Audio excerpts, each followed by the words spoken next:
Hey Shroud of the Avatar fans, the Mad Hermit here, and in this video I'm going to show you how to set up your environment in Unity so that you can get the game view to work so you can walk through the dungeons that you create.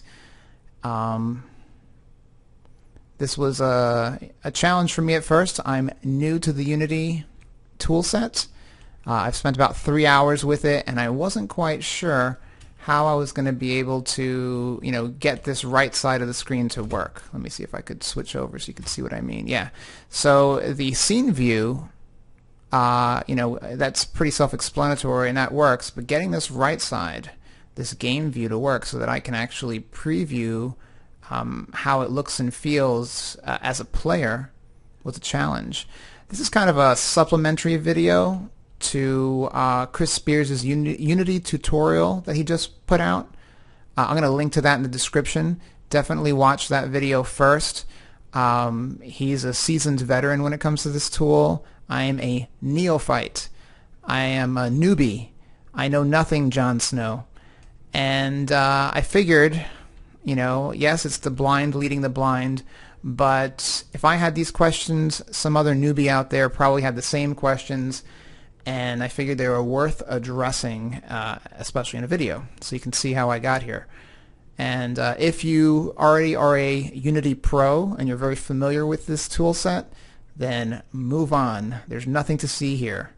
But if you're new and you're fighting life and you're trying to figure this thing out, well then join me as I do the same and I publish my findings and hopefully help you to create content as quickly as possible. So with that said, let me start with a new project. I'm not going to go through all the details and the keyboard commands and stuff like that in this video. Really, I'm going to focus on, I'm going to assume that you already know how to do some of the basic stuff like, lay down assets and stuff like that. And I'm just going to try to get you to, the point where you can actually walk in your dungeon. So I'm going to create a new project and sure, save it.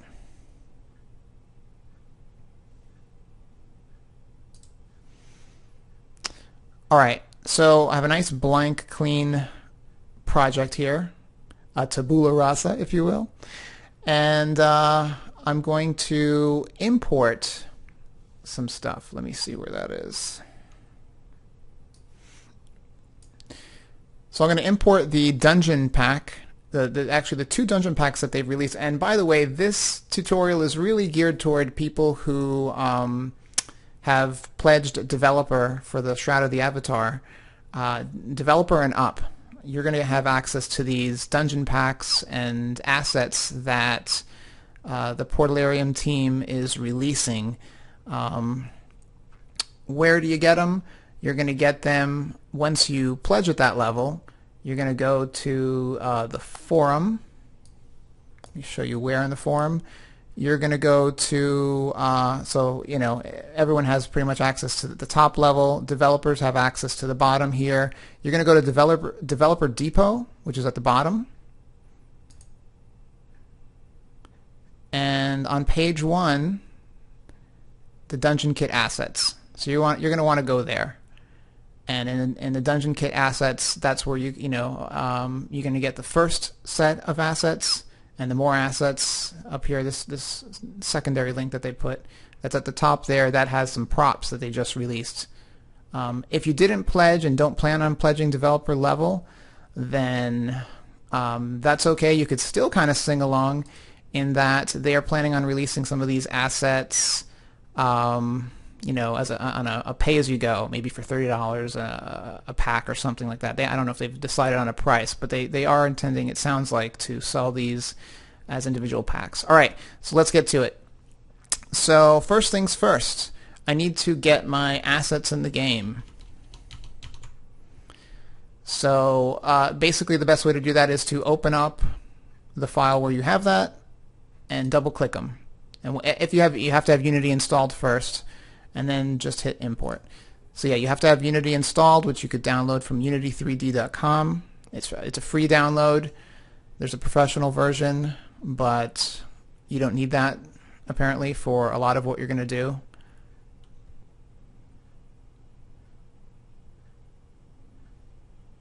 Alright, so now the assets are in, and I'm going to go and I'm just going to start pulling things in. Actually, I'm going to go to a scene, and I think they want you to deliver them as follows, and so you might as well start creating the bins. You're going to create a folder called Crowd, and in Crowd, you're going to put your handle,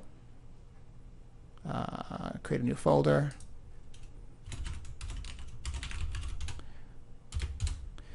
and in there is where you're going to create your scenes and stuff like that. So I'm going to do a new scene. I guess I don't have to. This scene is already open. Let me save it. Can I do that quick?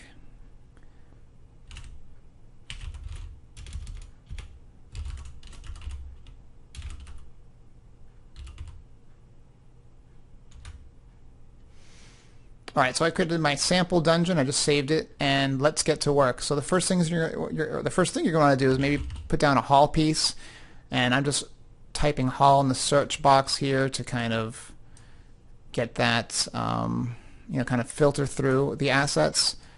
This little dial here allows you to kind of switch the zoom level on these assets. I'm going to get myself a nice little hall piece here, clean hall piece, and I'm going to just drag it into my 3D view. And I'm going to get a couple assets that I think I want for this, and I'm just going to slap them in there. I'm going to get a little like right angle type piece. And I'm intentionally, by the way, doing this kind of in the opposite way. I'm going to show you a little trick at the end, but I want you to be able to salvage the work you have. I'm just slapping this in here really bad. Now, by the way, we'll start with that. It's Control L will bring up your auto grid snap, and these are the settings that you want for your auto grid snap. You're gonna want to leave that up so that you can, so when it's up and active, and this is a script that the Porlarium guys created, it'll allow things to snap nicely. Now I just hit the spacebar. Spacebar, if you click on a window and hit space, it toggles full screen for that, and that's really helpful. When you see that happen, when you see it go full screen, it's because I hit the spacebar. That's a little trick that I found.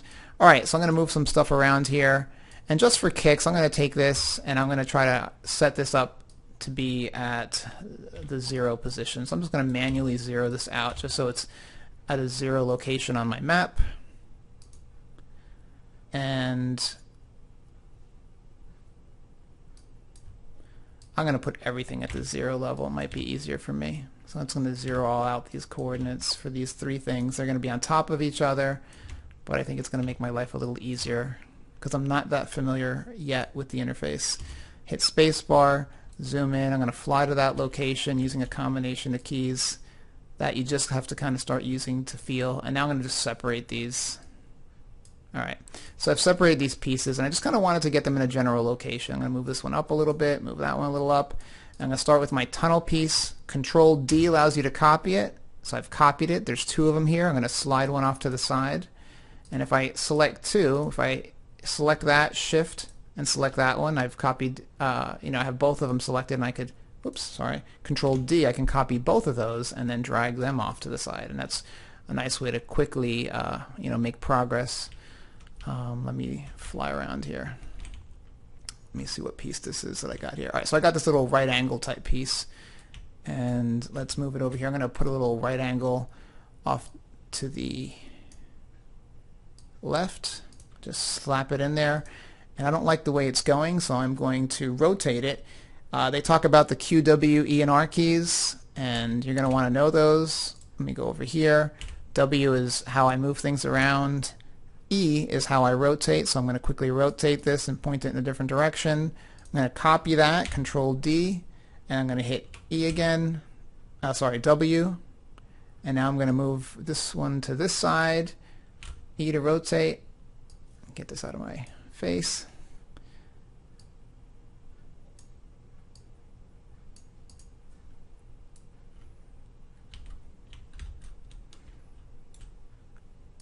And let's do that some more, a little more work here, just to make a nice little space.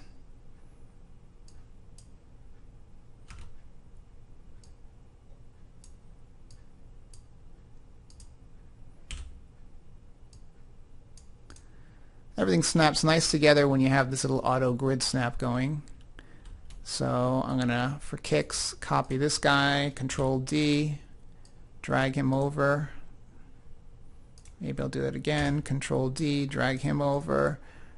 And for kicks, we'll do the same thing here. We'll Control D him, drag him to the other side.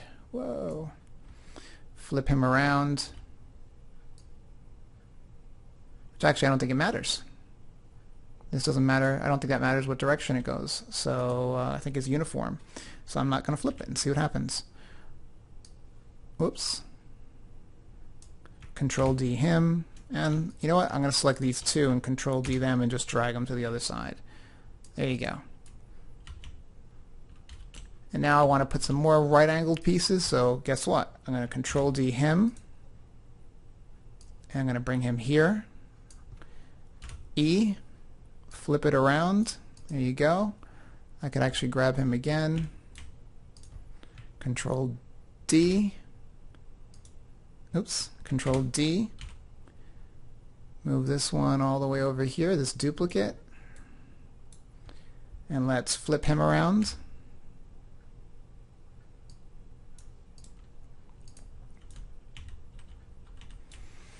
And now, again, I like to be in this mode. But I'm going to grab that, grab that, grab that, grab that. It's all shift clicking. Control D on that and just pull it forward. And I, save myself some time.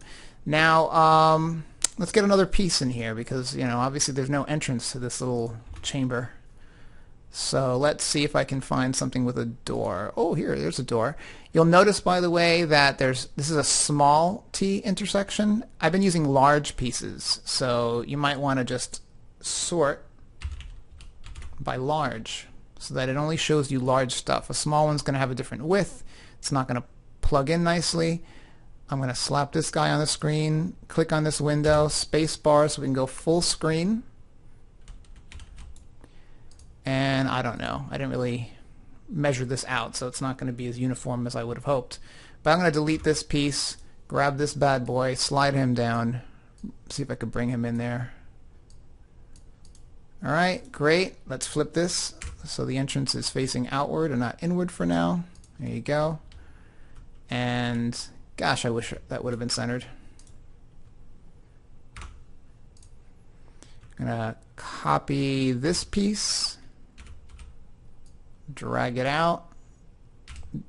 E key goes back into this like rotation mode. W key goes back into this movement mode. And now I've created a little tunnel. And spacebar takes me back out here, and what else do I have? Anything else interesting I could slap in here? Let's put a room. Is there a room? A room with a view? I want a room though, or it would be nice to have a little foyer entrance of some sort. Let's see if I could find something in this list of assets.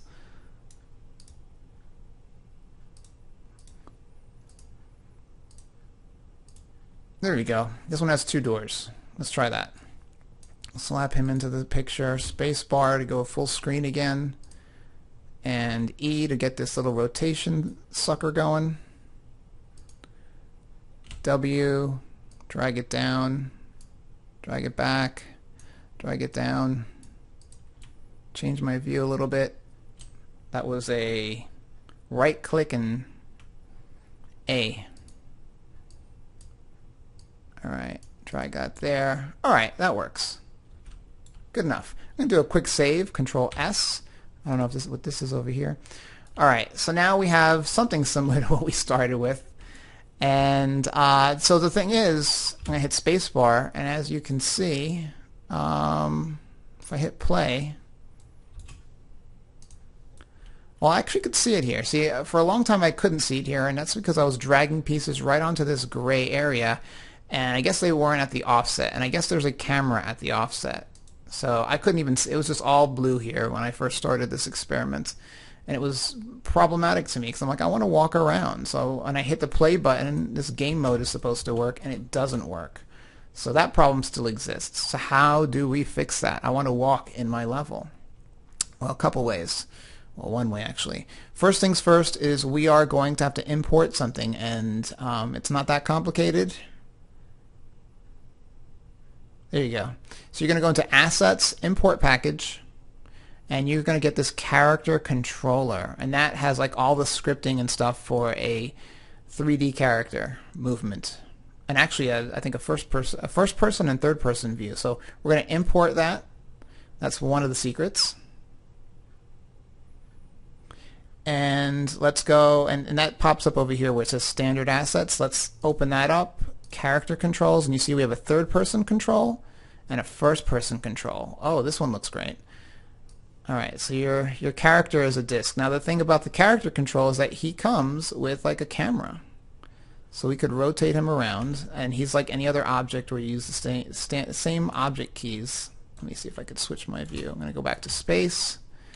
You can see he's high up in the air. I'm going to go down, try to get an idea of what's what here. Face him that way. Hit the W key. I can bring the camera down. Spacebar, and as you see now, when I move this, I can actually, we get to see his view, our character's view. And that looks great, right? We have a character. I'm going to put him there, and I'm going to hit play, and let's see what happens. Let's go into the, I'm going to go full screen on this game view, and I'm going to hit play. And oh no, Mr. Bill! Yeah, we don't have a floor. So he's going to fall and die. Poor guy. So let's fix that. How do we fix that whole floor issue? And that's something that, you know, I think was assumed that we knew, that you had to put a floor. But we're going to go into our assets, and we are going to, our game objects. Go into game objects, and you are going to create other, and you're going to grab yourself a cube. And I guess that's a rounded cube. And what we're going to do with this cube is we're going to try to put him at 0, 0, 0, 0, 0. Let's get him at our origin. And we're going to give it an x coordinate of about 100. And we'll give it a y coordinate of 0. We really don't want a height on it. And we're going to give the z 100. And look what we just did. Let's go to this view. So it's an object as well, like I said, so you can move it around, but we just kind of created a floor for our dungeon. And that's kind of important. I'm going to move it a little forward because our guy is still going to fall into the abyss. That light gray area is the abyss. Let's see where he's at. Let's move him forward and make sure that when he falls, he lands on ground. Alright, that looks good. So let's see what happens. I'm going to hit the play mode. And oh no, Mr. Bill. Alright, he gets caught. He hits the ground. And guess what? Now when I move my mouse, I'm in game mode and I can move. And I'm going to, by the way, I'm going to stop this for a second, hit the space bar so we can see full screen, hit the play button again to run the game mode. And whoops, I hit the space bar. I don't think it liked that. Let's try it again. Play. There we go. So now I can actually walk around like I'm in first-person shooter. And it's dark in this dungeon. Creepy. But yeah, I can't really walk through the walls. So it really allows me to explore what I just created. Whoa, I'm just all over the place, aren't I?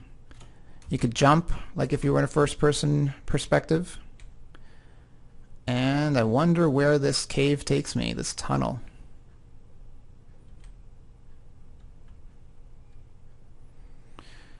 Why did I make it so long? Oops, there you go. My mouse is in a hypersensitive mode right now. Alright, so there you go. So that is how you make it so that, let me hit the play button again to stop it, spacebar to go back into this view. And yeah, that's essentially how you can walk in your dungeon, which is, I think, very helpful if you want to see how things are connected, if the flooring matches from room to room and all that stuff. And again, you could do it like this, and this, you know, split screen. And it's interesting because in split screen, let me go back over here, let me zoom in. Because in split screen, and gosh, can I widen this up a little? You can actually see your little character walking into your building to see what part of the map he's in. Alright, one last bonus thing is let's add some light. So game object, Actually, yeah, game object. Oops, I'm in the wrong mode. Let's go into this editor view. I was in the game. Game object, create other. We're going to put a point light. Chris Spears talks about different types of lighting. We're just going to slap a point light in here. We are going to kind of zero that out. We're going to, where'd it go? There it is. We're going to change, so my point light is right here in this window. You can kind of see it, and you can see where it's kind of, you know, the radius of this light. We're going to change the range to 100. Already you can see how that affected the map. You could change the intensity, the color, but I'll just do that for now, and let's just go back into this view, take a look. Whoops. I want full screen, and you can see how lighting might change things around, and you can move your lighting. That's just one light, but it looks a little better now that we got lighting. And I don't know if you want to put your light on the outside the way I did there, but I just wanted to show you how to add a light element. It's a very bright little tunnel. I wonder if there's a secret passage here or something. Anyway, I hope you liked this video. I hope it was helpful as a little something to help you get going until Chris is kind enough to give us another tutorial. If you did like it, give it a thumbs up. If you have questions or comments, leave them below, and I'll see you next time.